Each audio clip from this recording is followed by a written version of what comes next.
관찰기들을 총합을 해서 집합지성의 형태로 뭉쳐지는 프로젝트이기 때문에 훨씬 더 범주도 광범위했고 관찰도 훨씬 더 설득력이 있었고 또 속도도 낼 수 있었던 것입니다.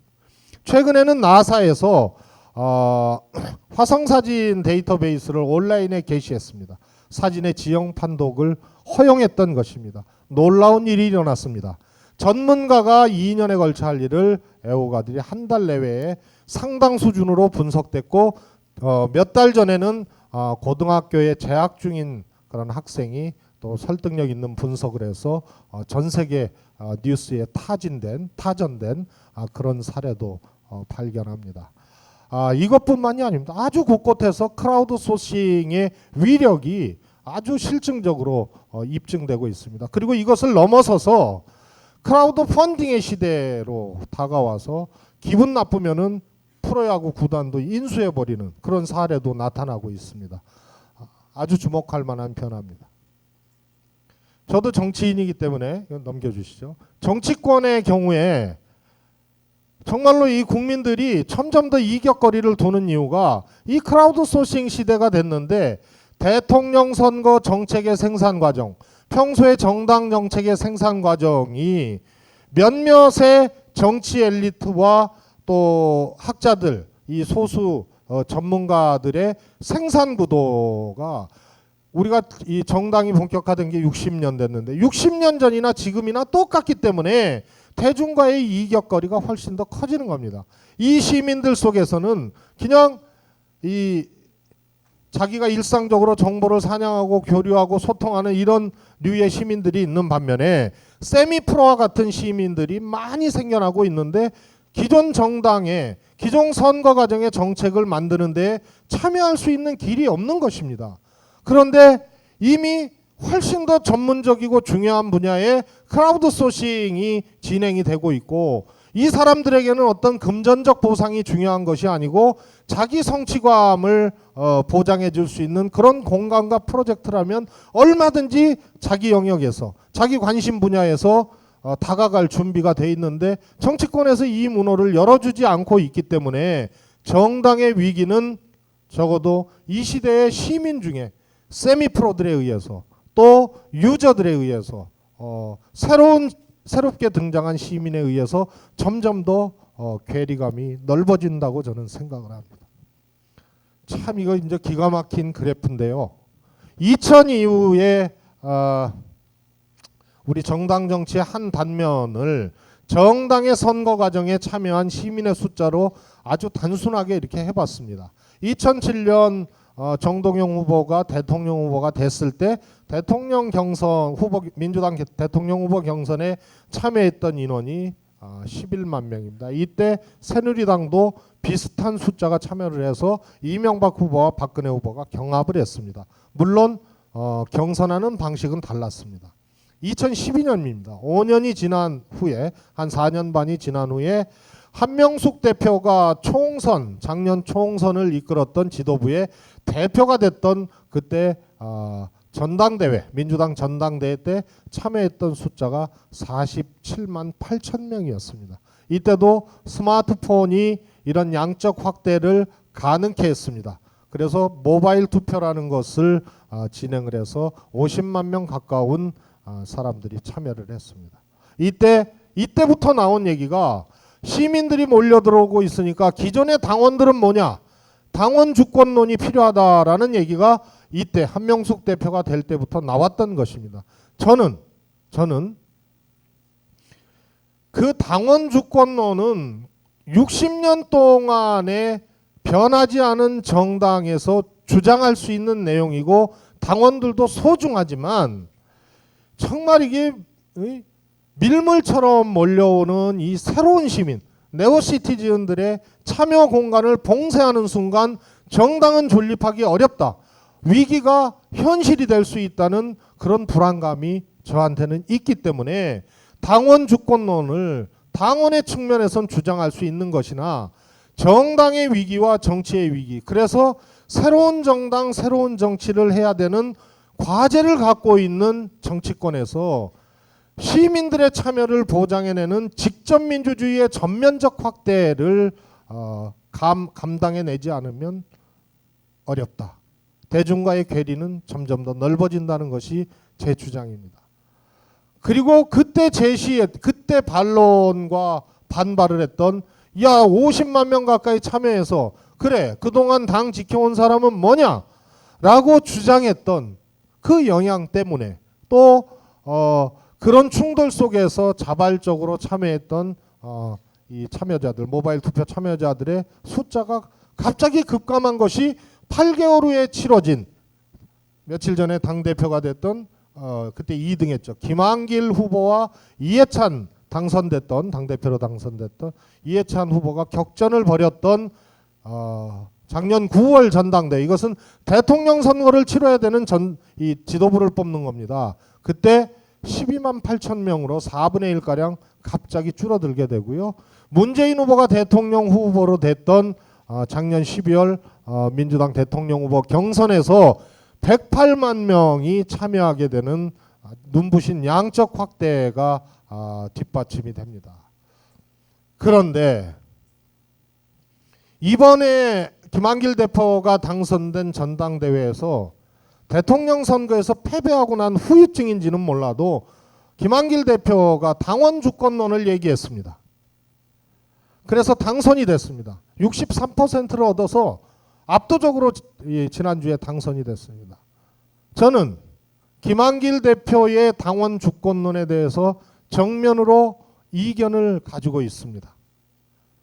지금은 시민들의 직접 민주주의의 확대가 아니면 당대표로 당선은 될 수 있을지언정 정당과 정치의 위기를 극복할 수 없는 필연적인 법칙이 지금 관통하고 있는데, 당원 주권론을 얘기한다는 것은 이번 전당대회에서 유권자들이 사실상 당원으로만 국한됐기 때문에 그런 것이 아니냐.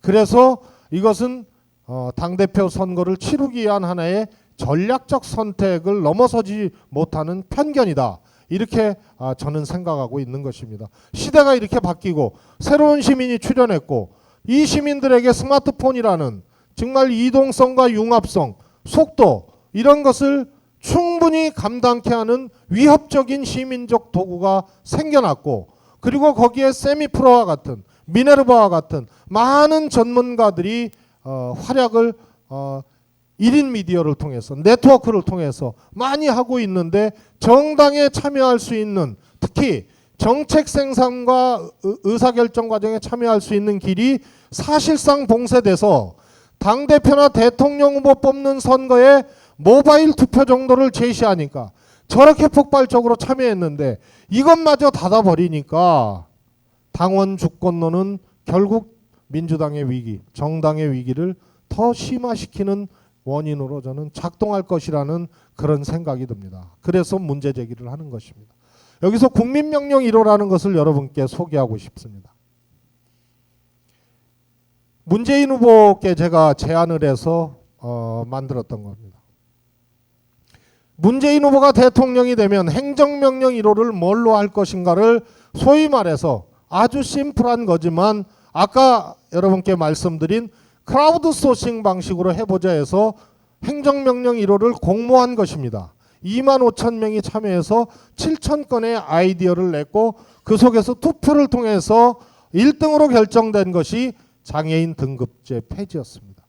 아주 초보적인 크라우드 소싱을 시도를 해봤는데 역시 역동적인 우리 시민들이 단시간에 대거 참여를 했고, 행정명령 1호라는 아주 싱글 이슈였지만 여기에 또 과감하게 응답을 했습니다. 그래서 아주 주목할 만한 시도가 대통령 선거 과정에 있었는데, 정치권에서도 이제 크라우드 소싱을 할 수 있다는 하나의 징표로서 해석될 수 있는 것이 국민명령 1호라는 그런 프로젝트였다는 소개 말씀을 드립니다. 아무튼 이 그래프에서는 새누리당은 8만 명에서 13만 명 사이에 더 대중적인 확장력도 가지지 않는 안정적인 당대표나 대통령 후보 선출 구조가 있습니다. 여기는 더 폭발적으로 확장되는 것에 대해서 불안해할 수밖에 없는 기득권 정당이기 때문에 적정한 수준에서 선거 제도를 유지하고 있고, 민주당은 등락폭이 장난이 아닙니다. 108만 명이 참여한 이런 초유의 일을 해놓고도 당원 주권론으로 선거 전략을 내세우면서 이 문을 닫아버린 것은, 소위 모바일 투표가 잘못됐든 잘됐든 간에 이것은 시민 직접 민주주의의 전면적 확대라는 과제를 통해서 정치 위기, 정당 위기를 극복해야 되는 한국 정치 현실에서, 시대적 흐름에서 맞지 않는 결정이기 때문에 제가 반대를 했다. 그것을 그래프로, 정치권 그래프로 잠시 설명을 드렸습니다. 이제 이게요, 조금 지나면 이제 이 좌우전후 진동형 인간 모형이 나옵니다. 그러니까 왼쪽으로 한번 졸고 오른쪽으로 한번 졸고, 그다음에 저 뒤에 보니까 앙천개구형, 입을 크게 벌리고 고개를 제끼시는 분, 이게 이제 졸 때 이 앙천개구형이라 그러거든요. 그래서 이제 제 얘기가 이제 길어지다 보니까 또 이렇게 졸음도 살살 오고 그런 것 같습니다. 이게 진지한 성찰과 관찰이 필요한 문제이기 때문에 이렇게 된 겁니다. 이제 뭐 결론을 내려야 될 것 같습니다. 시민과 정당은 정보를 제공하고 제공받고, 또 투표의 방법을 제시하고 참여하든지 말든지, 또 정책은 소수 엘리트와 전문가들이 만들어내고 그 제시한 정책을 갖고 유권자들이, 시민들이 판단해서 보팅을 하고, 이런 고전적인 구도를 무너뜨려야 됩니다. 그것은 생산적 파괴입니다. 그래서 기존 질서를 시민과 정당은 수평적으로 재설정하는 것으로부터 정치 위기를 극복해야 된다는 것이 제 주장입니다. 대의민주주의는 불가피합니다만 20세기 들어서 대의민주주의가 확장적으로 진행이 됐는데, 그때만 해도 모든 측면에서 열등한 위치에 놓일 수밖에 없었던 시민들이 자기의 권리를 표출하고 할 수 있는 유력한 방법 중에 하나가 대의민주주의였기 때문에 대신 국회의원이, 대신 또 시장이, 또 대신 시의원들이 활동을 했고, 그렇게 위임한 권력이 대중과의 소통을 생략한 채 권한을 행사하는데, 권력을 행사하는데 아무런 문제가 없었습니다. 그러나 지금은 위임을 최소화하고 가능한 한 모든 범위에서 확장적으로 직접 민주주의를 도형할 때 정치의 위기는, 새로운 시민이 출현한 이상 정치의 위기는 그랬을 때만이 극복할 수 있는 단초가 된다는 것이 제 주장입니다. 시민과 정당의 협업적 구조를 형성해야 됩니다. 아까 말씀드린 크라우드 소싱이나 이런 것을 전면적으로 도입을 해서 세미프로와 같은 시민들이 참여할 수 있는 그런 방법을, 특히 정책적 측면에서 열어줬을 때 시민들의 전문성, 현미경은 있으나 망원경은 없는, 다시 말해서 자기 분야의 관심과 이런 것이 많고 연구 성과도 있고 정보도 많은 시민들이지만 모든 분야의 그런 관심과 정보를 취득하고 있지는 않습니다. 그래서 현미경은 시민들에게 빌리고 망원경은 권력과 또 정치 권력과 정당에서 갖고 총체화 시켜내는 일을 협업적으로 하게 된다면 이것도 굉장한 시너지를 발휘할 것이다. 그 다음에 뭐 시민과 정당의 실시간 소통은 도구적인 개발과 의지로 뒷받침할 수 있는 부분이라고 생각합니다. 그래서 이것이 새로운 이 시민이 출현한 상황에서 정당과 정치의 위기가 왔는데 어떤 관점을 가지고 이 위기를 극복할 것인가. 그래서 시민에 대한 시대적인 고찰을 역사적으로 좀 해봤고요. 디지털 컨버전스 시대의 새로운 시민 유형에 대해서 설명을 했고, 그러다 보니 60년 된 정당인 새누리당과 민주당이 이런 새로운 시민의 거대한 출현 앞에 꿈쩍도 안 하고 있기 때문에 대중과 정당과의 이격거리는 더 멀어지고, 여기서 대한민국 정치와 정당의 위기가 왔기 때문에 시민과 정당의 수평적 관계, 대의민주주의에서 위임의 관계를 최소화하고 직접 민주주의를 확장적으로 전폭적으로 다시 시작해야 된다, 이런 주장이고요. 그 다음에 더 나가서 시민과 정당의 협업적 구조를 설정을 해야 된다. 이제 여러분들께 결론적으로 드리고 싶은 말씀입니다. 이제 정치권뿐만이 아니고 여러분들이 이제 학교를 나와서 뭐 지금 이 순간도 마찬가지입니다. 학생회 활동도 하고 동아리 활동도 하실 텐데요. 앞으로 이제 사회생활을 하실 때도 마찬가지고, 이제 군중적 참여를 보장해내지 않는 리더십은 이제 그 시대는 끝났습니다. 감히 말씀드려요. 그래서 한 사람의 리더십에 의해서 의존하는 시대는 이미 막을 내렸기 때문에 정치권에서 얘기하는 직접 민주주의의 뭐 또 다른 표현이 뭔지는 몰라도 어떤 조직과 구조에서도 군중들의 직접적 참여를 보장해내지 않는 리더십은 견딜 수가 없다는 겁니다. 협업적 리더십입니다. 이것은 수평적 네트워크를 전제로 합니다. 그래서 협업 구조를 만들어내는 그런 리더십이 이제 성공하는 리더십이 되는 시대가 됐습니다. 이 협업적 리더십이 발휘되기 위해선 관계가 수평적이어야 됩니다. 한마디만 말씀드릴게요. 박근혜 정부에서 창조경제를 얘기하는데 결격된 게 있습니다.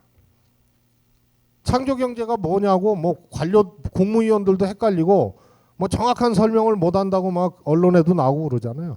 그게 왜 그러냐면 새로운 생태계를 만들어내는, 이 창조적 생태계를 만들어낼 수 있는 이 디지털 융합 시대의 거대한 흐름, 거대한 변화에 주목해서 새로운 관계, 새로운 거버넌스들을 제시를 해야 되는데, 그러니까 대기업과 중소기업과 관계, 또 오너와 직원과의 관계, 또 부처 간의 관계, 이런 것들이 수평적 리더십과 협업적 리더십과 그 다음에 직접 민주주의의 확장성을 보장해내는 리더십, 이런 것이 투영이 됐을 때 자발적으로, 창조적으로, 융합적으로 산업 분야에서, 모든 분야에서 하나의 새로운 에너지를 일으킬 수 있는 이론적 근거가 되는 것입니다. 현실적 근거. 근데 그런 것을 생략하고 창조경제만을 강조하다 보니까 실효성과 개념에서 명확하게 잡히지가 않는 것입니다. 창조경제가 가능케 하기 위해서는 디지털 융합 시대에 맞는 새로운 관계, 새로운 거버넌스, 새로운 문화적 틀을 제시를 했을 때만이 그것이 가능하다. 이것이 제 주장입니다. 노매드 리더십은 유목민적 리더십입니다. 속도와 이동성과 네트워크와 이런 것을 압축적으로 표현한 것이 이제 유목민적 시민이 등장을 했기 때문에 유목민적 리더십이 필요하다. 언젠가부터 2007, 8년도부터 시작된 아주 여론조사상에 재밌는 것이 있습니다.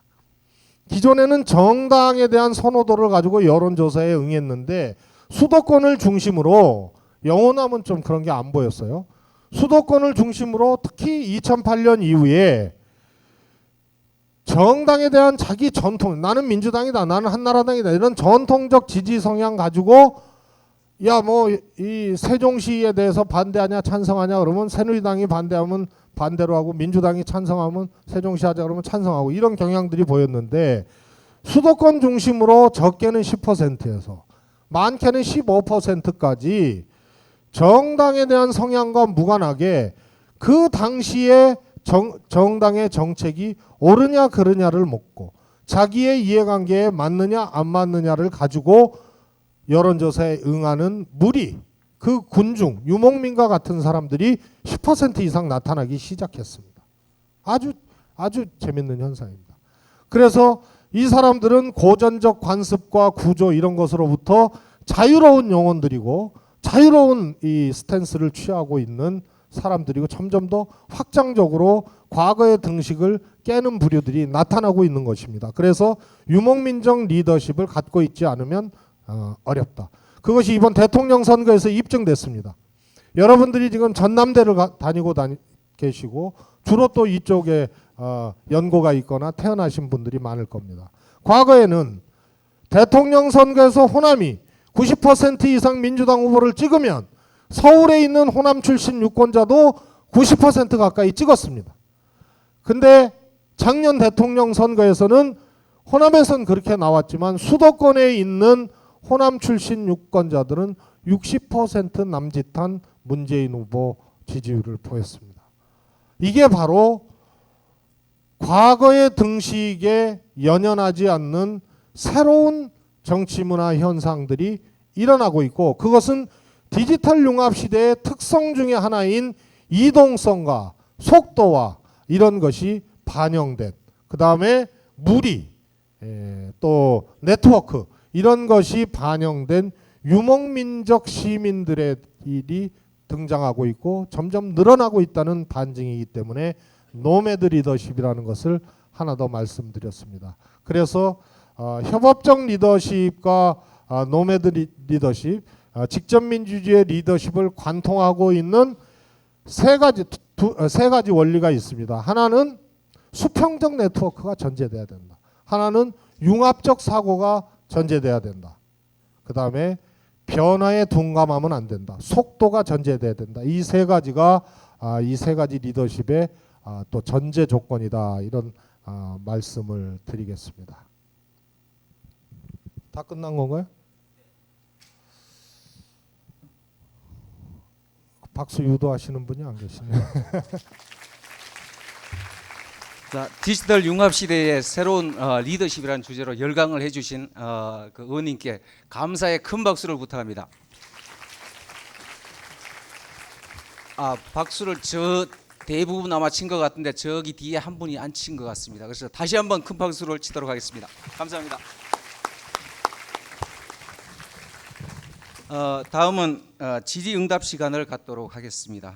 질문이 있으신 분은 요점만 간단히 해서 질문해 주시기를 바랍니다. 시간 관계상 한 2명 내지 한 3명의 질문을 받도록 하겠습니다. 손을 들고 질문을 해 주시기 바랍니다.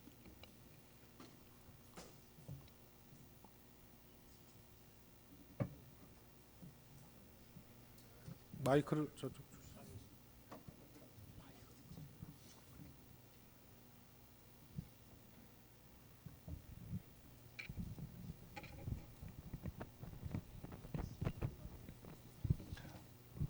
네, 안녕하세요. 네, 광주 시민 장서구입니다.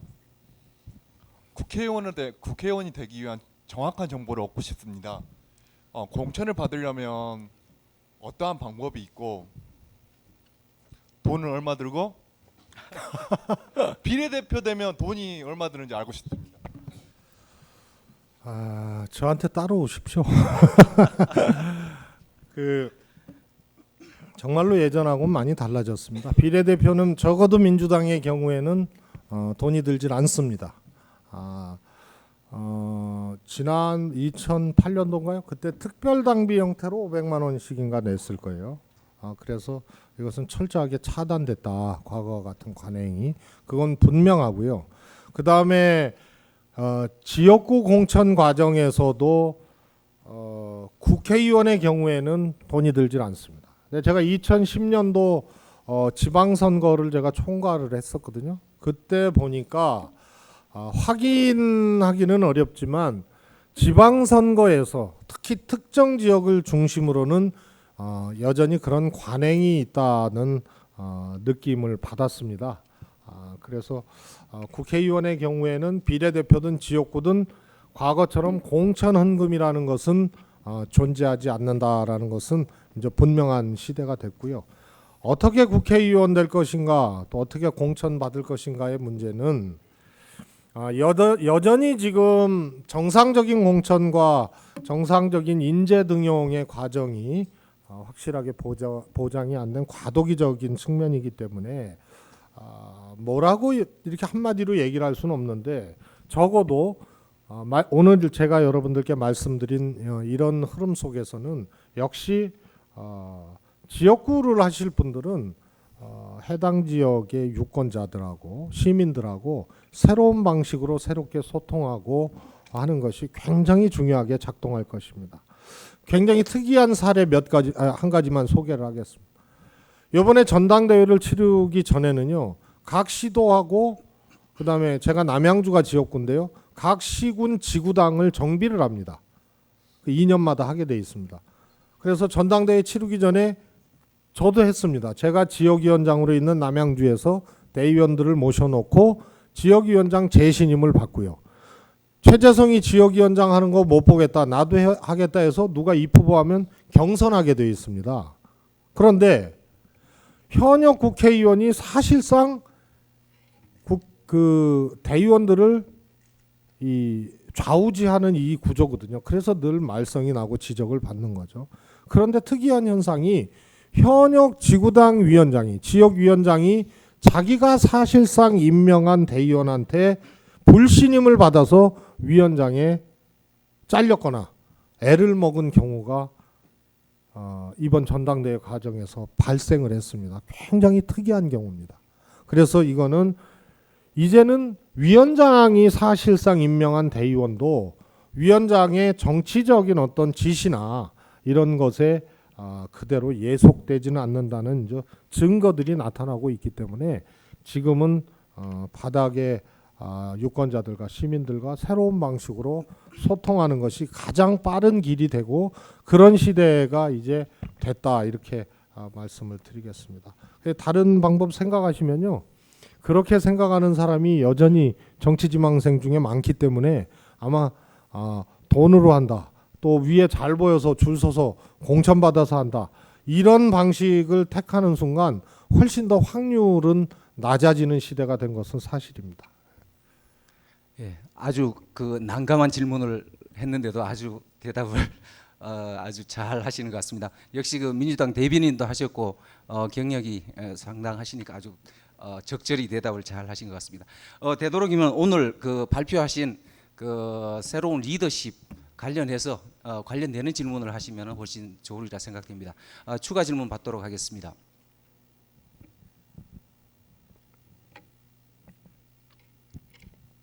예, 의원님 강의 잘 들었습니다.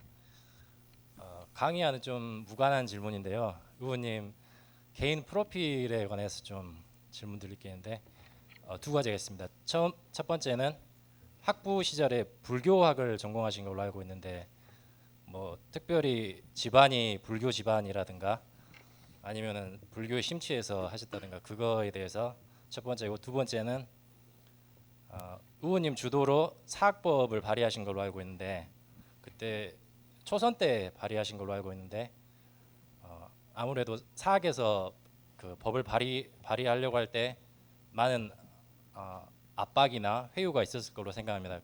그런데도 불구하고 발의하시게 된 어떤 특별한 배경이라든가 계기가 무엇인지 두 가지 여쭤보겠습니다. 예, 첫 번째는